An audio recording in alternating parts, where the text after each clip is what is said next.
ஒரு விஷயத்தை நினைவில் வையுங்கள், நெட்வொர்க்குகள் எப்போதும் தலைவர்களால் உருவாக்கப்பட்டும் நிலைநிறுத்தப்பட்டும் இருக்கின்றன.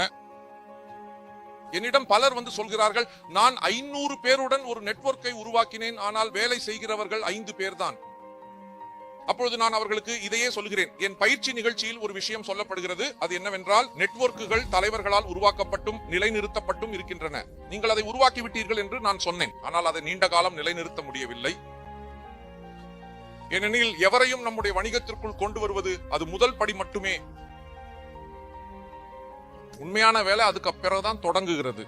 அவரை தொடர்ந்து கண்காணிப்பது, தொடர்ந்து வழிகாட்டுவது, அவர் சொல்வதால் எரிச்சல் அடையாமல் இருப்பது, அவருடன் அனுதாபமாக நடந்து கொள்வது, அவருடைய பிரச்சனைகளுக்கு தீர்வு வழங்குவது. அது சில நேரங்களில் மிகவும் எரிச்சலூட்டும் விஷயமாக இருக்கலாம். என்னை நம்புங்கள், 28 ஆண்டுகள்ல எனக்கு அப்படி பலர் இருக்கிறார்கள். அவங்களுடைய எண்ணுகள் எனக்கு தெரியும். அவர்களை உலகம் எல்லாம் பிளாக் செய்து விட்டது. ஆனால் ஏன் போனில இன்னும் அவங்களை பிளாக் செய்யல? ஏனெனில் நீங்கள் அந்த குட்குடே விளம்பரத்தை கேட்டிருப்பீர்கள். வளைந்ததுதான், ஆனாலும் அது உங்களுடைய டவுன்லைன் என்பதையும் மறக்கக்கூடாது. அண்ணா மாதம் 100 பிவி வேலை செய்தாலும் அந்த வேலை முழுவதும் உங்களுடைய டவுன்லைன் மூலம் வந்தது என்பதும் உண்மை. அந்த மாதிரி உங்களுடைய டவுன்லைன் நல்லா வேலை செய்தால் மட்டுமே பணம் கொடுக்கிறான் தானே, அதனால டவுன்லைன் முக்கியம் என்பதையும் நினைவில் வையுங்கள். ஆமா, அதுதான் உங்களுடைய வாடிக்கையாளர். உங்களோட ஷோரூம் இருந்தது என்று நினைத்துக் கொள்ளுங்கள். அதுல 15 கோடி ரூபாய் முதலீடு செய்திருக்கிறீர்கள். வாடிக்கையாளர் வந்து எங்கிருந்து எல்லா முட்டாள்களும் வந்து விடுகிறார்கள் என்று கேட்கிறார். எப்படி பொருட்கள் வச்சிருக்கிறீர்கள்? நல்ல பொருட்கள் எதுவும் இல்லை அப்படின்னு சொல்கிறார். ஐயா, இதுதான் நம்ம கிட்ட இருக்கிறதுல சிறந்தது. சரி, இப்படித்தான் இருக்கிறது, பூட்டு இருக்கிறது, போட்டு விடுங்கள். வணிகர்களிடம் கேளுங்கள். அவர்களிடம் இப்படிப்பட்ட வாடிக்கையாளர்கள் வந்து பேசுவார்கள். ஆனாலும் அவர்கள் ஒருபோதும் கம்பி எடுத்து அடிக்க வெளியே வரமாட்டார்கள். என்னை சுடு, என் கடைக்குள் நுழைந்த ஆபத்தான நபரை முடித்து விடுங்கள். நீங்கள் அறிந்திருப்பீர்கள், அதுதான் ஒரு வணிகரின் மனப்பான்மை. சரி சார், அடுத்த முறை நீங்கள் வரும்போது உங்கள் எண்ணெய் விட்டு செல்லுங்கள் என்று சொல்வார்கள். எங்களிடம் புதிய ஸ்டாக் வர இருக்கிறது, நாங்கள் உங்களை அழைத்து அந்த ஸ்டாக்கை உங்களுக்கு சிறப்பாக காண்பிப்போம். அதுதான் ஒரு வணிக உறவை உருவாக்குவது.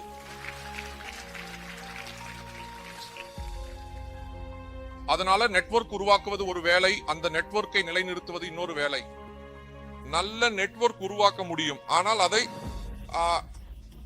நிலைநிறுத்த முடியல என்றால் அதற்கு அர்த்தம் என்னவென்றால், நீங்கள் உங்க போனில நல்ல கேமரா வைத்திருக்கிறீர்கள், ஆனால் மெமரி கார்டை இவ்வளவு சிறியதாக வைத்திருக்கிறீர்கள். அதுல நீங்கள் புகைப்படங்களை சேமிக்கவே முடியாது.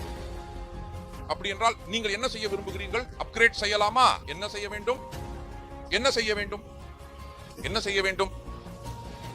இதை பற்றி சிந்தியுங்கள்.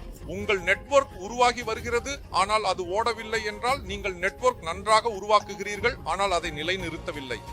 இப்ப இந்த அப்கிரேட் செய்ய முயற்சி செய்யுங்கள். எப்படி நிலைநிறுத்துறது அப்படின்னு பேனல் விவாதத்தில் கேட்டீங்களே, மக்கள் சொன்னாங்களா, கணவன் மனைவி இருவரும் உட்கார்ந்து பிரச்சனை வந்தால், எனக்கு பேர் நினைவில் இல்லை, நான் அப்பதான் உட்கார்ந்து கேட்டுக்கொண்டிருந்தேன். அவர்கள் சொன்னார்கள், நமக்கு பிரச்சனை வந்தால் நாங்கள் இருவரும் கணவன் மனைவி உட்கார்ந்து சொல்வோம், சரி இது பிரச்சனை, இதற்கான தீர்வு என்னன்னு சொல்லுங்கள். நாங்கள் ஒருவருடன் ஒருவர் விவாதித்து சிறந்த தீர்வை கண்டுபிடிக்கிறோம்.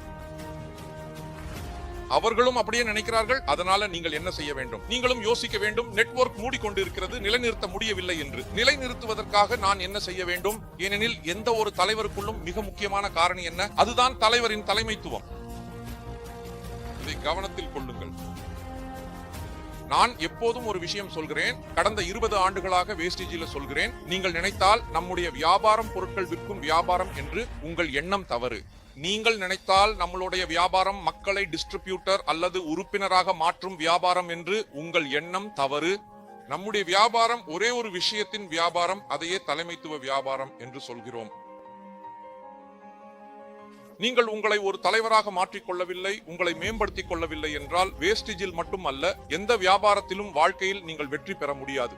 வேலை செய்தாலும் கூட அதில் கூட நீங்கள் வெற்றி பெற முடியாது.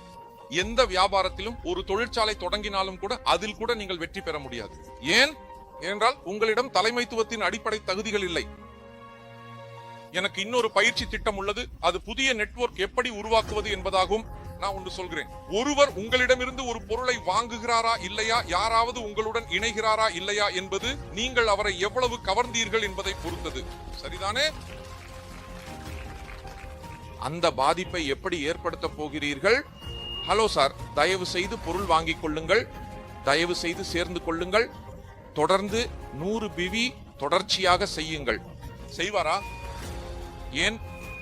ஏனால் நீங்கள் அவரை உங்கள் அப்ளைன் மற்றும் செமினார் ஆதரவுடன் சேர்த்து விட்டீர்கள். ஆனால் நீங்கள் அதை நிலைநிறுத்த முடியவில்லை. ரொம்ப முக்கியமான விஷயம் என்ன? டி தலைவரின் தலைமை.